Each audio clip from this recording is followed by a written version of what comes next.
Fala, grande nação rubro-negra e amigos do canal, sejam todos muito bem-vindos. Estou chegando com notícias do Mengão aí.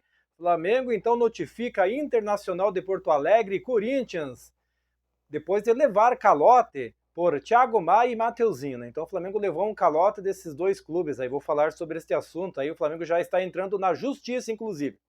Vou falar aí sobre o salário e prazo aí apertado, os motivos aí do Flamengo não conseguir contratar David Washington do Chelsea nesta janela de transferências, porque ontem estava dado como certo, né? Até nós fizemos o vídeo aí que o Chelsea tinha aceitado a proposta do Flamengo, mas o Flamengo não quis pagar a metade do salário do jogador, aí complica, né? Então, quero explicar bem esse negócio aí para, né, para você aí que assistiu o vídeo, né?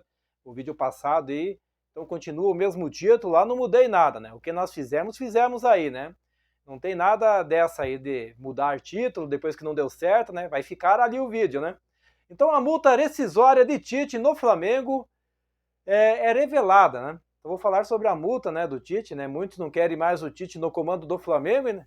Mas existe um valor meio alto aí, galera. Vou falar sobre esse assunto também. Então passando essa informação aí do calote do Inter e do Corinthians no Flamengo. Então o Flamengo notificou aí os dois clubes brasileiros por dívidas em relação a jogadores negociados na janela do início do ano. Trata-se do Internacional e do Corinthians aí. Então, quem contrataram Thiago Maia e Mateuzinho?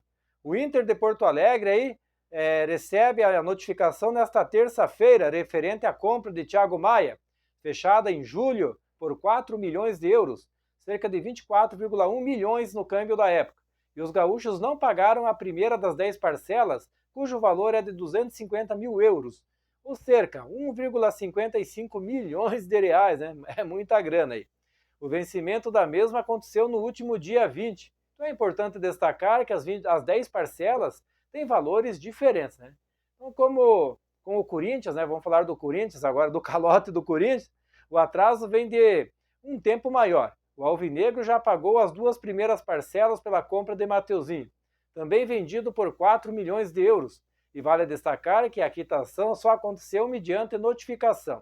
Ambas tinham o valor de 4 milhões de reais cada. A terceira e mais cara das parcelas venceu no último dia 5. O valor a ser amortizado é de 8 milhões de reais, galera. Depois disso, o Corinthians seria de pagar mais 2 parcelas, ambas avaliadas em cerca de 2,5 milhões. Então, por tal atraso aí, o Corinthians foi notificado pela terceira vez. E vale destacar que o Corinthians pagou a multa de 500 mil reais para o goleiro Hugo Souza, emprestado pelo Flamengo, participar do jogo aí do último domingo lá no Itaquerão, galera. Então você veja bem a sacanagem aí, né? Flamengo levando o calote aí, né? Vamos falar aí daquele assunto, né, que nós fizemos o vídeo ontem, né? Explicando da negociação que já havia acertado e tal, e estava certo mesmo, né? O Chelsea tinha acertado aí, feito a proposta, tudo certinho para o Flamengo, né? Então, a janela fechou aí na última segunda-feira, né? E o Flamengo não conseguiu fechar a contratação de David Washington. No apagar das luzes, aí o Chelsea topou liberar o atleta de 19 anos por empréstimo, sem opção de compra aí com a condição do Flamengo pagar metade do salário. Mas o clube carioca não topou essa ideia, né?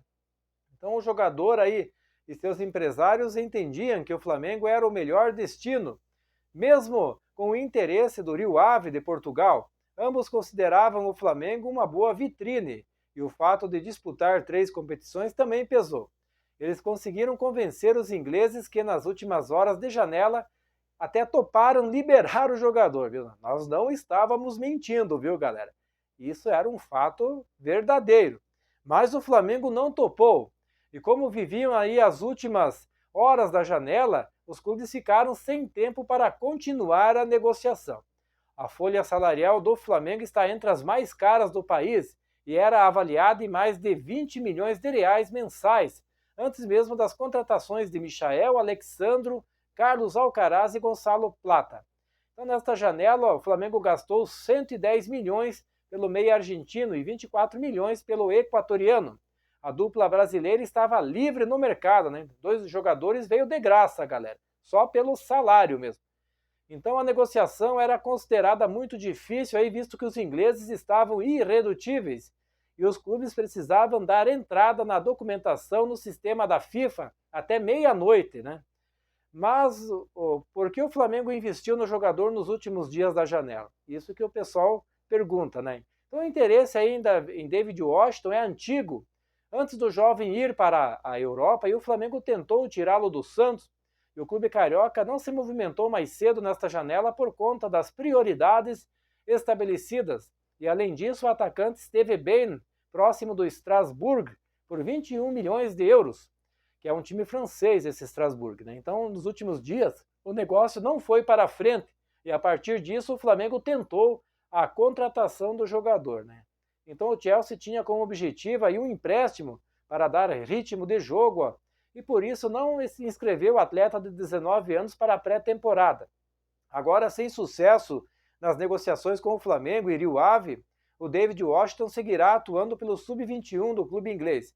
Ele está no Brasil por conta dos amistosos da seleção brasileira Sub-20, galera. Então, pela base dos Blues, aí foram 17 jogos, com 10 gols marcados. Pelo profissional, entrou em campo apenas 3 vezes, né? Então, o jogador se deu bem lá no Sub-21, né? Então, revelado pelo Santos, o David Washington foi vendido ao Chelsea, né, no ano passado por 15 milhões de euros. Ele jogou 16 partidas pelo time da Vila e marcou 2 gols. As boas atuações chamaram a atenção aí dos clubes do futebol europeu.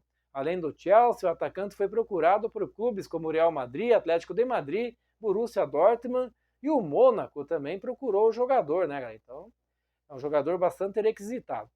Vamos falar da multa rescisória do Tite aí que foi revelada, né? Então, o Flamengo aí que vive um momento instável na temporada, né?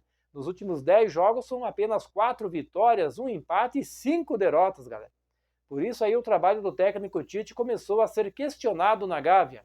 Possíveis eliminações na Libertadores e Copa do Brasil em setembro deixariam o clima ainda mais insustentável, né? Depois que a vaca foi pro brejo, daí não adianta mais demitir, que vai até o final do contrato, né, galera? E a multa do treinador não é muito alta, viu? Vou falar sobre isso.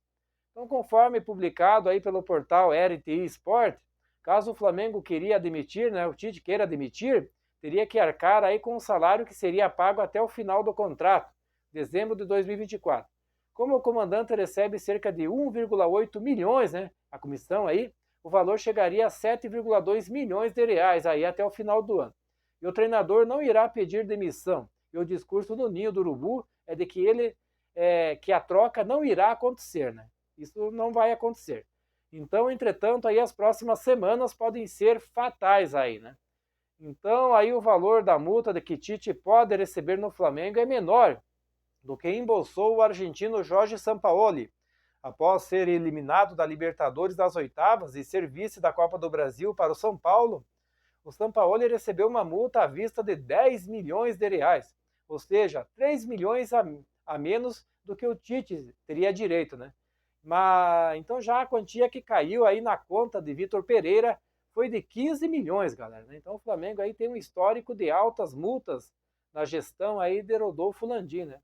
Então a metodologia do Flamengo em colocar altas multas rescisórias aí nos contratos dos técnicos começou com Domenech Torrent.